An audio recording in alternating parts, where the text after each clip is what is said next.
Movie शुरू होती है तो हम देखते हैं कि कुछ दोस्त पार्टी कर रहे हैं, कुछ लोग सिंगिंग कर रहे हैं और कुछ लोग डांसिंग भी कर रहे हैं और कुछ लोग गेम्स खेल रहे हैं। तभी उन्हें वहाँ एक बड़ी सी चीज मिलती है जिसके बारे में उन्हें बिल्कुल भी पता नहीं था। वे लोग उसके साथ खेलने लगते हैं और उसे तोड़ भी देते हैं। पार्टी खूब एंजॉय करने के बाद वे थक जाते हैं और अपनी अपनी गाड़ियों में जाकर सो जाते हैं। और जब सुबह धीरे धीरे सभी लोग जाग जाते हैं, मार्सा नाम की एक लड़की जो कि टेबल पर सो रही थी, उसकी आँख खुलते ही उसकी तबीयत खराब होने लगती है और उससे वॉमिटिंग होने लगती है। बाकी सभी लोग सोचते हैं कि रात की पार्टी की वजह से ऐसा हो रहा है। तभी वहाँ एक लड़की को एक बर्ड दिखाई देती है जो कि ऑलमोस्ट सही दिख रही है। तभी अचानक उससे कोई चीज सैंड के अंदर खींचने लगती है। ये देख वो काफी परेशान हो जाती है और अपने दोस्त मार्सा से कहती है कि तुम अपना पैर सैंड पर मत रखना, कुछ खतरा दिख रहा है। मार्सा तब तक अपना पाँव सैंड पर रख चुकी थी और उसके पाँव सैंड के अंदर जाने लगते हैं। वो अपने हाथों से जैसे ही सैंड हटाने की कोशिश करती है तब उसके हाथ भी सैंड में फंस जाते हैं और मार्सा जोर जोर से चिल्लाने लगती है। उसके दोस्त भी उसकी मदद कैसे करें, वो भी सैंड में फंस जाते हैं। मार्सा की हालत देख गाड़ी में बैठा उसका एक दोस्त बाहर आता है। दोस्तों के मना करने के बाद भी वो बाहर आता है और मुंह के बल सैंड पर गिर जाता है और वो फिर सैंड में चिपक जाता है और धीरे धीरे उसकी बॉडी अंदर जाने लगती है। ये देख उसके दोस्त काफी परेशान हो जाते हैं और उसके दोस्त गाड़ी स्टार्ट करने लगते हैं, बट उनकी गाड़ी भी स्टार्ट नहीं होती। उसका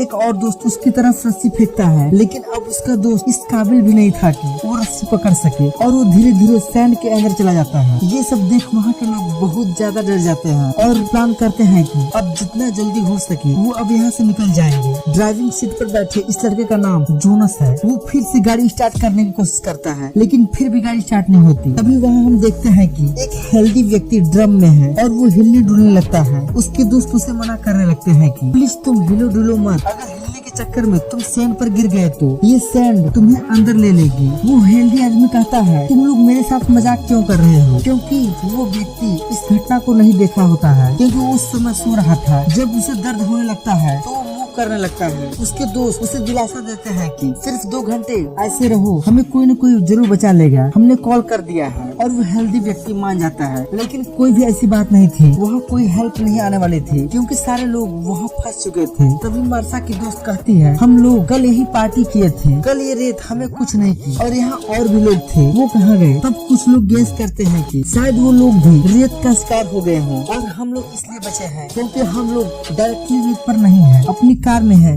या ऊंची जगह पर है। तभी उनकी नजर उस चीज पर जाती है जो उन्हें कल रात को मिली थी। उन्होंने उसे तोड़ दिया था। रात के अंधेरे में उन्हें कुछ पता नहीं चल रहा था, लेकिन वो बड़ी सी चीज एक अंडा था जिससे उन लोगों ने तोड़कर बहुत बड़ी गलती की थी। अब उसके 2 टुकड़े हो चुके थे, यानी कि उसके अंदर जो जीव था वो यकीनन अब बाहर आ चुके हैं। या फिर ये भी हो सकता है जो क्रिएचर उस अंडे से निकली हो वो सैंड में रहती हो, जो इन लोगों को सैंड के अंदर ले जा रही है। और मार्सा की दोस्त सैंड में कुछ चीज फेंकती है और सैंड उससे अपने अंदर ले जाती है और अब उन्हें पूरा विश्वास हो गया है कि वो क्रिएचर इस सैंड के अंदर ही है। अब जोनस कहता है ऐसे हाथ पे हाथ धरे रहने से कुछ नहीं होगा, हमें अपने बचाव के लिए खुद ही कुछ करना होगा। वो स्केटबोर्ड को उठाता है और उसे गाड़ी के पास रख के टेबल तक जाने की कोशिश करता है। वो सही सलामत चलने भी लगता है, लेकिन वो जैसे ही टेबल तक पहुँचता है तो उसका स्केटबोर्ड स्लिप होने लगता है और उसके पाँव स्लिप होते हुए सैंड के काफी करीब हो जाता है। तब तक सैंड से कोई चीज निकलती है और उसके पेट से टच होने लगती है, लेकिन जोनस अपने आप को संभाल लेता है और टेबल पर छलांग लगा देता है, जहाँ पर उसे एक बैग मिलता है जिसमें कुछ स्नैक्स रखे थे। उसमें से एक बनाना निकालता है और खाता है। उससे भी वो वॉमिटिंग हो जाती है और जब उसकी नजर पेट पे जाती है तो उसमें बहुत सारे जख्म होते हैं। वो उसी चीज ने की थी जो उस सैंड से निकली थी। ये सब देख उसके सारे फ्रेंड काफी घबरा जाते हैं, लेकिन जोनस कहता है नहीं नहीं ये कुछ नहीं है, तुम लोग बस अपनी सेफ्टी के बारे में सोचो। और जोनस सबको ड्रिंक फेंकने लगता है कि जिसको प्यास लग रही है उसकी प्यास बुझ सके। तभी जोनस के पेट में बहुत तेज से दर्द होने लगता है और वो वही टेबल पर लेट जाता है। तभी गाड़ी में बैठी एक लड़की कहती है कि हम सबके मोबाइल फोन गाड़ी के डिग्गी में है, हमें कुछ न कुछ करके फोन निकालना होगा ताकि हम मदद मंगवा सकें। लेकिन कोई भी रिस्क नहीं लेना चाहता था क्योंकि गाड़ी में बैठे बैठे ये नहीं हो सकता था। तभी एक लड़की हिम्मत करते हुए बोलती है मैं खोलती हूँ।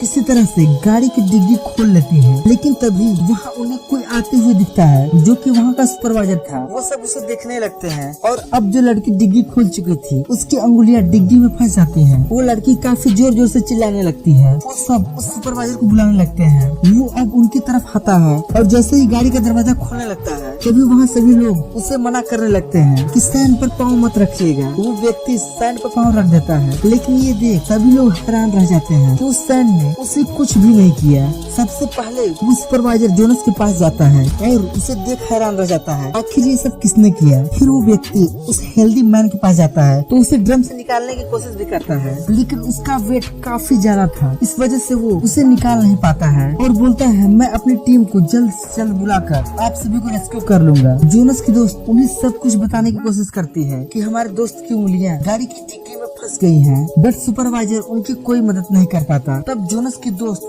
जोर जोर से चिल्लाने लगती है। तब सुपरवाइजर उससे पूछता है आखिर यहाँ तुम लोगों की प्रॉब्लम क्या है। तो उन्हें बताती है कि आपको नहीं दिख रहा है कि हम बड़ी मुश्किल में हैं, हम सैंड पर नहीं आ सकते हैं क्योंकि सैंड ने पहले ही हमारे 2 दोस्तों को निगल लिया है। तो सुपरवाइजर बोलता है कि मुझे कंफ्यूज मत करो, मैं भी तो इसी रेत पर हूँ। वो उन्हें नीचे आने के लिए बोलता है, लेकिन फिर भी वो लोग नीचे नहीं आते क्योंकि वो जानते थे कि नीचे आने से उनकी जान भी जा सकती है। सुपरवाइजर गुस्सा होकर गन निकालने जाता है, तभी उसकी की नीचे गिर जाती है। वे लोग उसे मना करने लगते हैं कि सैंड में हाथ मत डालना, लेकिन वो जैसे ही की उठाने के लिए सैंड पर हाथ रखता है वैसे उसका हाथ सैंड में चिपक जाता है। सुपरवाइजर के पास पेपर स्प्रे भी था, उसे रेत पर मारने भी लगता है, लेकिन उसका भी कोई फायदा नहीं होता और सैंड उसका आधा हाथ अपने साथ ले जा चुकी है और सुपरवाइजर का आधा हाथ कट जाता है और बहुत ज्यादा खून निकलने लगता है। वो जोर जोर से चिल्लाने लगता है और धीरे धीरे सुपरवाइजर रेत में गिर जाता है और देखते ही देखते रेत के अंदर चला जाता है। अब जोनस के दोस्त आपस में बात करते हैं कि सुपरवाइजर को इसलिए कुछ नहीं हो रहा था क्योंकि उसके जूते काफी मजबूत थे और नीचे से टॉवल की तरह मजबूत थे। और वो लड़का अपने साथी से बोलता है कि मुझे टॉवल दो, हम उसे अपने पैरों में बांधकर यहाँ से निकल सकेंगे। जब उसके साथी उसे टॉवल फेंकती है तो वो उसे कैच करने के चक्कर में केबिन के नीचे गिर जाता है। नीचे गिरते ही बहुत सारी धागे जैसी चीजें बाहर आती हैं और उसकी बॉडी के साथ चिपक जाती है और उसका धीरे धीरे खून पीने लगती है। और देखते देखते उसके साथी के साथ भी वही होता है जो उसके बाकी साथियों के साथ हुआ था। और ये सब देख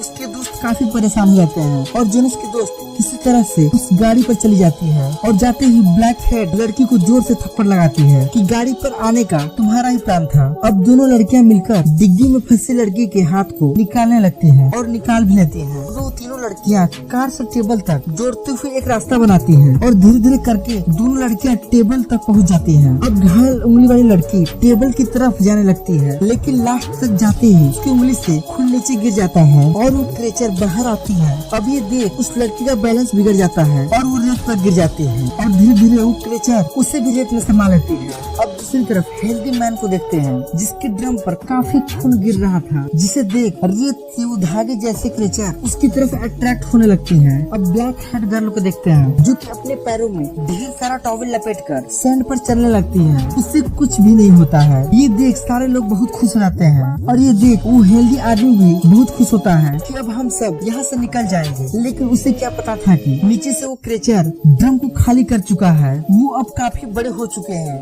वो अब उस हेल्दी आदमी से लिपट जाते हैं और उसे सैंड के अंदर ले जाते हैं। अब ये क्रेचर बहुत बड़ा हो चुका था क्योंकि ये काफी ज्यादा लोगों को खा चुका था। ब्लैक हेड गर्ल जो कि सुपरवाइजर की गाड़ी के पास थी, वो क्रेचर अब गाड़ी को हिलाने लगता है और ब्लैक हेड गर्ल गिर जाती है। गिरने से सर पर चोट लगता है और वो वहीं बेहोश हो जाती है। अब जोनस की दोस्त जो कि अकेली पड़ जाती है क्योंकि बाकी सभी लोगों की हालत खराब हो गई रहती है और उसी तरह से रात हो जाती है और ब्लैक हेड गर्ल को होश आ जाता है। वो वहाँ पर एक टब बिछाती है और वो गाड़ी में पहुँच जाते हैं। जब उनके पीछे पीछे जोनस की दोस्त आती है तो क्रेचर अपने भुजाओं से गाड़ी का दरवाजा बंद कर देता है और आश्चर्यजनक बात ये थी कि उस क्रेचर की भुजाएं चमक रही थी और उससे ब्लू कलर की लाइट निकल रही है और जोनस की दोस्त सावधानी पूर्वक गाड़ी पर चली जाती है। तभी वहाँ देखती है कि वहाँ एक गैसोलीन का कैन पड़ा हुआ है। तब तक वो क्रेचर उस कैन को पकड़ लेता है और वो उस कैन को नहीं छोड़ रहा है। तब तक जोनस की दोस्त एक और कैन देखती है और फौरन गाड़ी के चारों तरफ गैसोलीन गिरा देती है, जिससे कुछ गैसोलीन क्रेचर के ऊपर भी गिर जाता है और वो तुरंत माचिस से आग जला देती है, जिससे उस क्रेचर की बॉडी भी जलने लगती है और वो तड़पने लगता है और वो फौरन गाड़ी के अंदर चली जाती है। लेकिन वो क्रेचर क्रेचर गाड़ी के दरवाजा खोलने लगती है और वो धीरे धीरे आग की जलने की वजह से उस क्रेचर की ताकत खत्म होने लगती है और वो धीरे धीरे सैंड में समा जाती है। जोनस और उसके दोस्त काफी थक चुके थे, वो गाड़ी में ही सो जाते हैं। सुबह होते ही कोई गाड़ी को नॉक करता है, ये कोई पुलिस ऑफिसर था। अब जोनस की दोस्त सैंड में पाँव रखती है, अब उसके पाँव सैंड में नहीं फंसते हैं। अब दोनों लोग बाहर निकल जाती हैं। कल रात को आग लगने की वजह से वो क्रेचर मर चुका था, इसी वजह से अब सैंड में सुकून था और साथ ही जोनस की उन जख्मों की वजह से भयानक मौत हो चुकी थी,